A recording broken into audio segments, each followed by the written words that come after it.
नमस्कार। आज हम महाराष्ट्र की एक बड़ी अजीब और रहस्यमयी कहानी की गहराई में उतर रहे हैं। जी, हमारे पास जो सूत्र है, वो असल में एक लोक कथा है। एक बहुत पुराने बरगद के पेड़ के बारे में। हाँ, और इसके बारे में ना कई तरह की बातें हैं, कुछ अनसुलझी सी। तो आज हम इसी कहानी की परतें खोलेंगे, समझने की कोशिश करेंगे। बिल्कुल।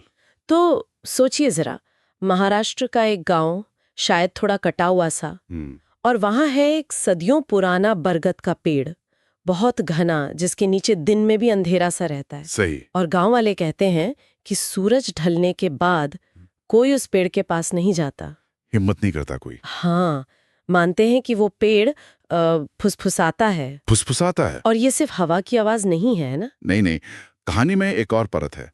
कहते हैं कि कई साल पहले एक तांत्रिक था। अच्छा। हाँ, वो काले जादू वगैरह में पड़ा हुआ था शायद। तो गांव वालों ने गुस्से में या डर के मारे उसे उसी पेड़ पर फांसी दे दी थी। ओहो, उसी पेड़ पर? जी, उसी पेड़ पर। और तब से माना जाता है कि हर रात उस पेड़ से धीमी मंत्र जैसी आवाजें आती हैं। जैसे कोई कुछ बुदबुदा रहा हो, धीरे धीरे। बिल्कुल। अब यहां तक तो ये एक आम डरावनी कहानी सी लगती है, लेकिन हाँ, लेकिन बात और उलझ गई जब गांव के एक लड़के रोहन ने कुछ करने की ठानी। हाँ, रोहन, शायद वो इन बातों पर यकीन नहीं करता था, बस ज्यादा ही बहादुर था। उसने तय किया कि वो रात में जाएगा और ये जो आवाजें हैं इन्हें अपने फोन पर रिकॉर्ड करेगा। ये तो बड़ी हिम्मत की बात है। फिर क्या हुआ? अगली सुबह रोहन उसी पेड़ के नीचे मिला, बेहोश। बेहोश? और फोन? फोन उसके हाथ में ही था, लेकिन उसमें कोई लंबी रिकॉर्डिंग नहीं मिली। तो क्या था उसमें? बस एक छोटी सी ऑडियो फाइल चल रही थी लूप पे, और उसमें सिर्फ एक शब्द बार बार दोहराया जा रहा था। कौन सा शब्द? मोक्ष। मोक्ष? सिर्फ यही? हाँ, बस मोक्ष। और कहानी यहीं खत्म नहीं होती। और भी कुछ है? वो जो ऑडियो फाइल थी ना, वो रहस्यमयी तरीके से गायब हो गई। डिलीट हो गई या मिली नहीं बाद में, पता नहीं। गायब हो गई। और रोहन का क्या हुआ? रोहन, वो उस घटना के बाद कभी बोल ही नहीं पाया। क्या मतलब? मतलब वो एकदम चुप हो गया, मूक, जैसे आवाज ही चली गई हो। हे भगवान, ये तो बहुत ही अजीब है। फुसफुसाता पेड़, तांत्रिक की मौत, रिकॉर्डिंग करने गया लड़का मूक हो गया, और मोक्ष शब्द वाली रिकॉर्डिंग गायब। हाँ, गांव वाले अब क्या सोचते हैं इस बारे में? यही बात दिलचस्प है। रोहन वाली घटना के बाद ना, गांव वालों की सोच थोड़ी बदली है। बदली है? कैसे? अब बहुत से लोग ये नहीं मानते कि पेड़ पर तांत्रिक का भूत है। तो फिर क्या मानते हैं? उनका मानना है कि पेड़ खुद भूखा है। भूखा पेड़? ये कैसे हो सकता है? किस चीज का भूखा? शायद किसी तरह की ऊर्जा का या ध्यान का। ये थोड़ा अजीब लगता है, पर हाँ, यही वो मानते हैं अब। भूत से ज्यादा अजीब तो भूखा पेड़ लग रहा है। और वो मोक्ष शब्द, उसका क्या मतलब? कौन मांग रहा था मुक्ति? सही सवाल। यही इस कहानी को और उलझा देता है। मोक्ष मतलब लिबरेशन, मुक्ति। हाँ। तो क्या वो तांत्रिक की आत्मा थी जो भटक रही थी और मुक्ति मांग रही थी?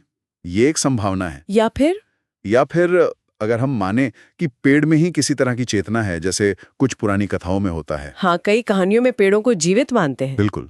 तो क्या वो पेड़ अपने किसी बंधन से मुक्ति चाह रहा था? या फिर एक तीसरी बात भी हो सकती है। वो क्या?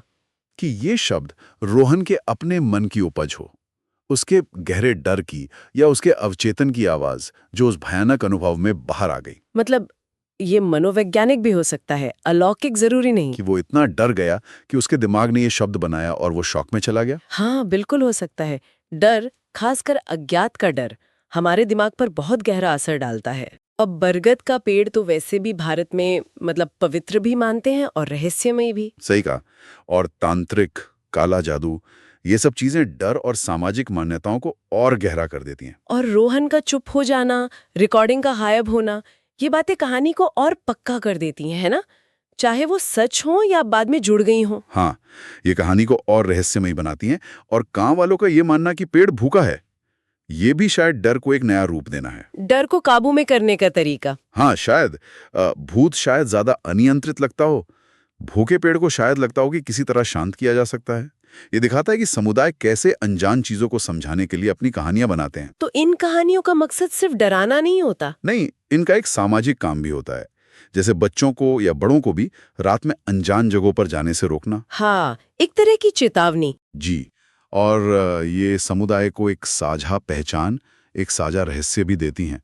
और सबसे बड़ी बात ये दिखाती हैं कि इंसान हमेशा से अज्ञात से कैसे जूझता आया है और उसे समझने के लिए कैसे और कहानियां बनाता है। तो संक्षिप्त में कहें तो महाराष्ट्र के इस गांव की कहानी सिर्फ एक भूतिया पेड़ की कहानी नहीं है। नहीं, ये डर, विश्वास, मनोविज्ञान और शायद कुछ सामाजिक नियमों का एक जटिल मिक्सचर है। बिल्कुल।